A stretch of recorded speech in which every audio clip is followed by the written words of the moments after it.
Have you ever stopped to think about how many hours of your day you spend thinking about the future? Planning, music, the next step, the next goal, the next objective? Some people spend so much time building mental castles around tomorrow that they forget to live the only thing that truly exists, the present. The Japanese have an old proverb that says, "Ano hayaku yorikinogu," 50 today is better than 100 tomorrow.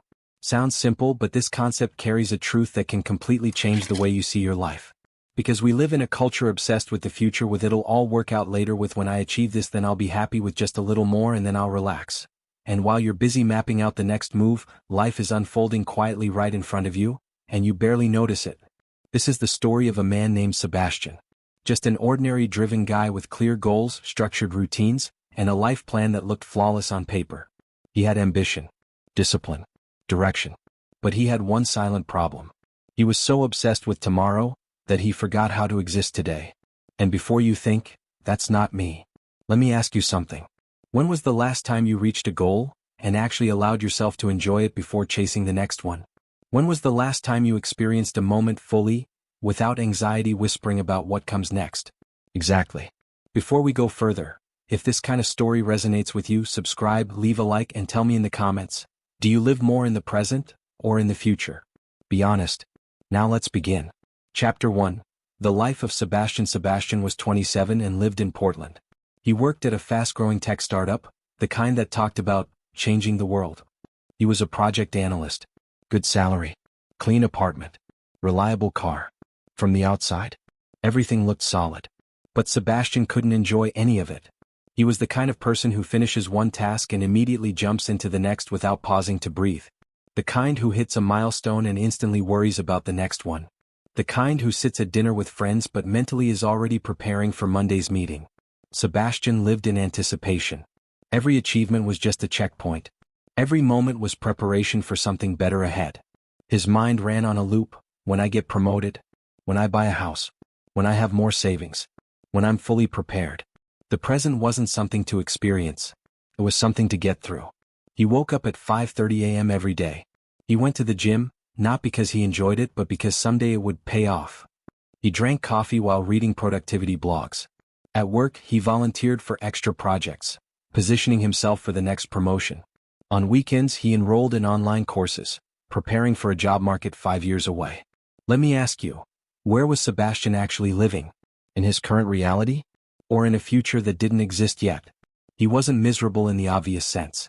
He wasn't depressed. He didn't break down in tears. But something felt hollow. Like he was always passing through life, never arriving. His friends started noticing. When they invited him out, he'd say, "I'm not sure. I'll check my schedule." Because to him, free time wasn't rest, it was wasted opportunity. Once, his mother called him on his birthday. They talked for 10 minutes. After hanging up, he realized he couldn't remember a single thing she had said. Because while she was speaking, he was replying to emails. His life felt like a race. But even he couldn't tell you where the finish line was. Chapter 2. The breaking point. Eventually, something had to give. Sebastian spent 6 months working on a massive company project. Late nights, canceled plans, no vacations, no weekends. He was certain this was it, the move that would secure his promotion. He calculated everything. He sacrificed everything. The project succeeded. The company saved nearly $1 million. Applause, recognition, a pat on the back. Great work, Sebastian. 2 weeks later, the promotion was announced. It went to someone else. Not because Sebastian lacked skill, but because the other candidate had better alignment with leadership. In other words, he was close to the director. Sebastian sat frozen. He had done everything right, planned everything, optimized everything, sacrificed everything. That night, he sat alone in his apartment. It was spotless, minimal, perfectly arranged, and completely lifeless. No photos, no signs of memories, no evidence of joy. It felt like a hotel room. Temporary. And that's when it hit him. He had been waiting for life to begin. Waiting for the right time. Waiting for the big achievement. Waiting to feel satisfied later. But later kept moving. There was always another later ahead. He checked his phone. Dozens of unread messages. Friends who stopped inviting him. An ex-girlfriend who once told him, "It feels like I'm dating someone who isn't here." A brother who had a baby, and Sebastian barely visited. He had invested everything into a future that wasn't guaranteed. He traded what was certain for what was hypothetical. He gave up $50 in his hand for the possibility of $100 someday. And suddenly he realized that $100 might never come. That night he didn't feel sadness. He felt doubt. Had he misunderstood life entirely? Let me be clear. This isn't about abandoning ambition. It's not about ignoring the future. It's not about avoiding growth. Planning is necessary. But living only for the next step, without digesting the present, creates constant tension. You're always preparing, always bracing, never arriving. And that constant forward tilt becomes anxiety. Chapter 3, George. The following Saturday, Sebastian did something unusual. He left his apartment without an objective. No plan. No productivity goal. No optimization. He wandered into a small cafe in downtown Portland, quiet, with plants in the windows and soft music playing in the background. He ordered coffee and sat by the window. That's when he noticed the man at the table beside him. Around 70 years old. White hair. Simple but neat clothes. The man sat alone, sipping tea and reading an old, worn book. But what caught Sebastian's attention wasn't the book. It was his face. He looked peaceful. Not distracted. Not hurried. Not anticipating anything. Just present. Sebastian leaned over. "Sorry to interrupt," he said, "but you seem incredibly calm. What's your secret?" The old man looked up and smiled gently. "Secret?" he replied. "I don't have one." He tapped the table lightly. "I'm just here." Sebastian frowned. "Here?" "Yes," the man said. "In this cafe. In this moment. I'm not replaying yesterday. I'm not negotiating with tomorrow." He took another slow sip of tea. "I'm simply here." Sebastian was about to fire back with something sarcastic like, "Easy to say when you're retired." But there was something in the old man's eyes, steady, grounded, unhurried, that stopped him. "May I join you?" Sebastian asked instead. "Of course," the man replied. And that simple decision, to sit down, began a conversation that would quietly reshape Sebastian's entire understanding of life. The old man introduced himself as George. He had been an engineer, worked for decades, raised 3 children, built a respectable career. "But I only learned how to truly live after I turned 60, George said calmly. He looked at Sebastian carefully. "I used to be just like you. I can see it written all over your face.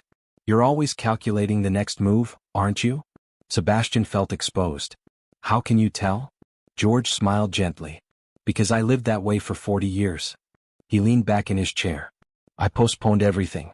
I kept telling myself happiness was waiting at the next milestone, the next promotion, the next vacation, the next version of success." He paused.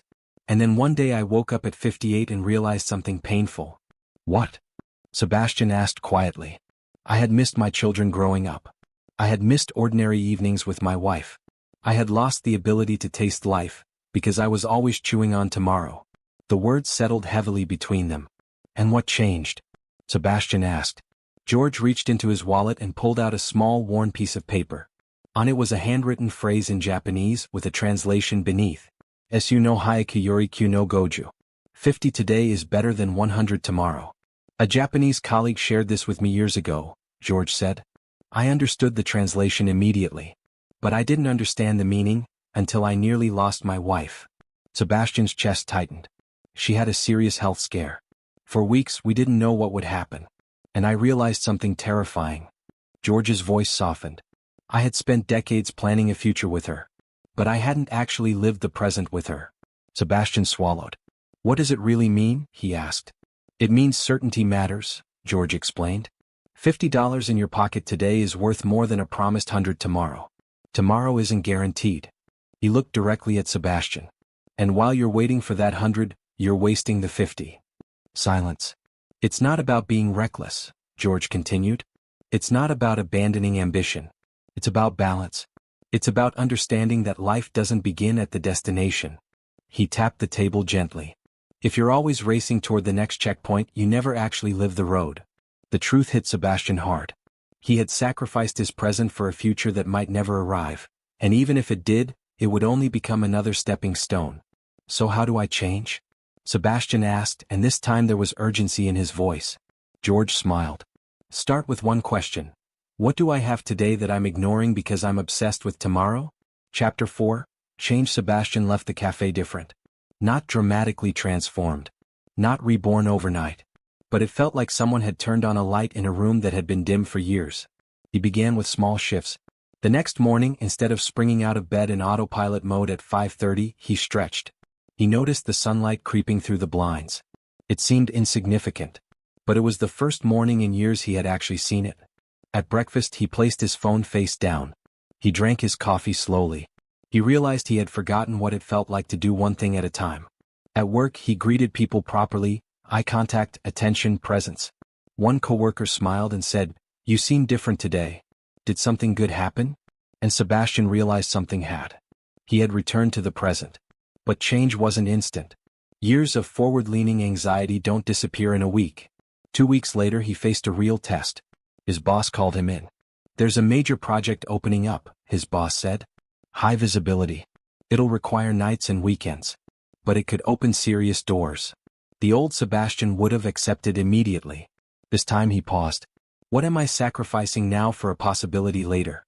He had already planned to spend that weekend with his brother and young nephew, a relationship he had neglected for years. He had finally committed to a trip into the forest he'd postponed again and again. He had actual, present plans. "Can I think about it and give you an answer tomorrow?" Sebastian asked. His boss looked surprised. "Sure, but it's a great opportunity." "I understand," Sebastian replied. "I just need to evaluate it carefully." That night he applied George's principle. He didn't think about what this might bring in 6 months. He asked, "What will this cost me right now?" The answer was clear. He declined the project. It felt terrifying. Every old instinct screamed, "You're sabotaging your future." But a new, steadier voice whispered, "You're choosing 50 today instead of gambling on 100 tomorrow." Chapter 5. The fruits of the present. And do you know what happened after he said no? Nothing dramatic. He wasn't fired. His career didn't collapse. The world didn't punish him. Instead, something unexpected happened. He felt lighter. That weekend he visited his brother. He played on the floor with his 4-year-old nephew.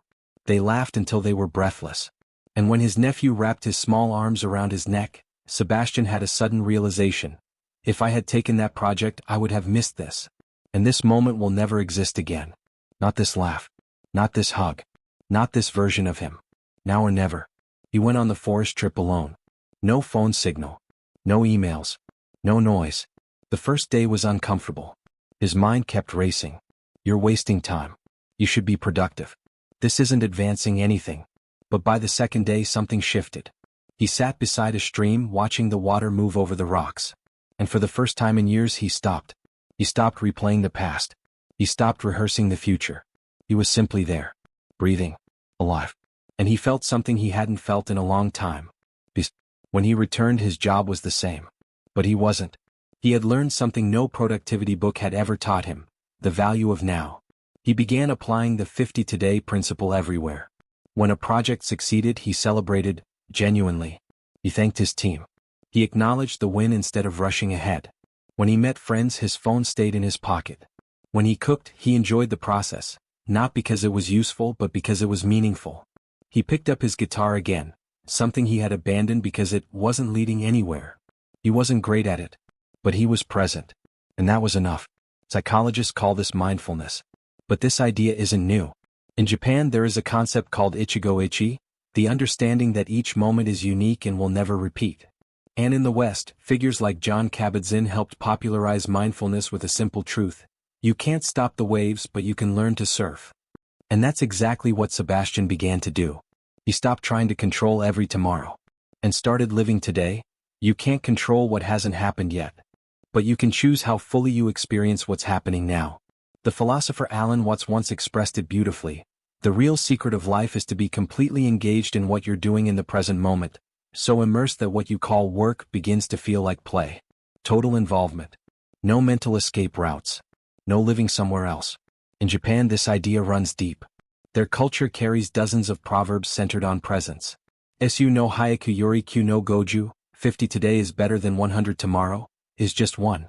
Another well-known expression is ichigo-ichi, a phrase that reminds us each encounter happens only once.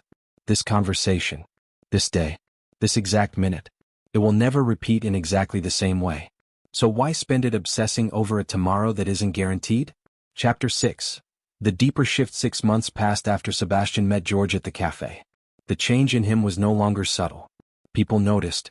One afternoon, his ex-girlfriend Rachel sent him a message. "Hey, I saw your photos. You look different, happier. What happened?" They met for coffee. Rachel studied him carefully. "You're not distant anymore," she said. "When we were together, it felt like your body was there but your mind wasn't." Sebastian nodded. "That's exactly it. I was always preparing for the next step. I never paid attention to the one I was actually taking." "So what changed?" He smiled. "I learned that 50 today is worth more than 100 tomorrow." She frowned slightly. "Explain." And he did. He told her about George. About the proverb. About how he had been accumulating invisible debts. Postponed dinners, ignored calls, missed milestones, all sacrificed for a future that kept moving further away. "I was living like life was a race toward a trophy at the end," Sebastian admitted. "But there is no trophy. No finish line. Life is the entire run." Rachel sat quietly, absorbing it. "Are you happy now?" she finally asked. Sebastian thought carefully. "I don't know if happiness is a permanent state," he said. "But I'm present. I'm actually living. And that feels better than chasing a version of happiness I imagined 5 years from now." They didn't get back together. But the conversation stayed with both of them. Because Rachel, like many others, had also been living on autopilot, planning, postponing, waiting. And Sebastian realized something important. He wasn't unique. Almost everyone around him was trapped in either regret about the past or anxiety about the future. Very few were actually here. At work, Sebastian didn't preach or lecture. He led quietly by example. When a colleague spiraled about deadlines, he would ask a simple question: "What can you do right now, in this moment?" That shift alone reduced tension. Because anxiety lives in projections. What if I fail? What if I'm not good enough? What if it goes wrong? But when you anchor yourself in the present, all that remains is action. And action dissolves anxiety. Chapter 7. The real meaning. There was one part of the proverb Sebastian needed time to truly understand. 50 today is better than 100 tomorrow does not mean recklessness. It does not mean abandoning planning. It does not mean living impulsively. The people who understand this philosophy still plan. They still save. They still think long-term. The difference? They don't sacrifice the present on the altar of the future. Sebastian still had ambitions. He still worked hard. He still saved money. He still trained at the gym. But the energy shifted. He no longer exercised thinking this will pay off in 20 years. He exercised because he enjoyed feeling strong now. The future benefits became a byproduct, not the obsession. He still delivered excellent work. But he wasn't desperate for promotion. He focused on doing the job well today. Whether recognition came or not, that was secondary. And here's the paradox. 8 months after he turned down that high-pressure project, he was offered a better promotion. Not because he was chasing it obsessively, but because he had become fully present and engaged in what he did. When you stop hunting the future in desperation, it often approaches you naturally. Another realization struck him. His obsession with tomorrow had been an escape, because the present can feel uncomfortable. It's imperfect. It's uncertain. It demands acceptance. It's easier to fantasize about when I achieve that, then I'll be happy, than to admit you're allowed to experience peace right now, imperfect as everything may be. George had been right. Life isn't the destination. It's the movement itself.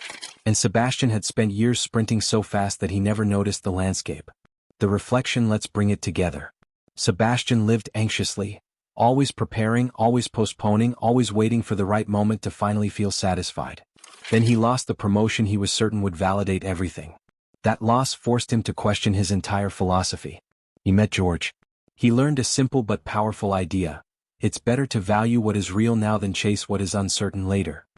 He realized he had accumulated life debts, missed moments, neglected relationships, delayed joy, all in exchange for a promise. And he began to shift. Small changes.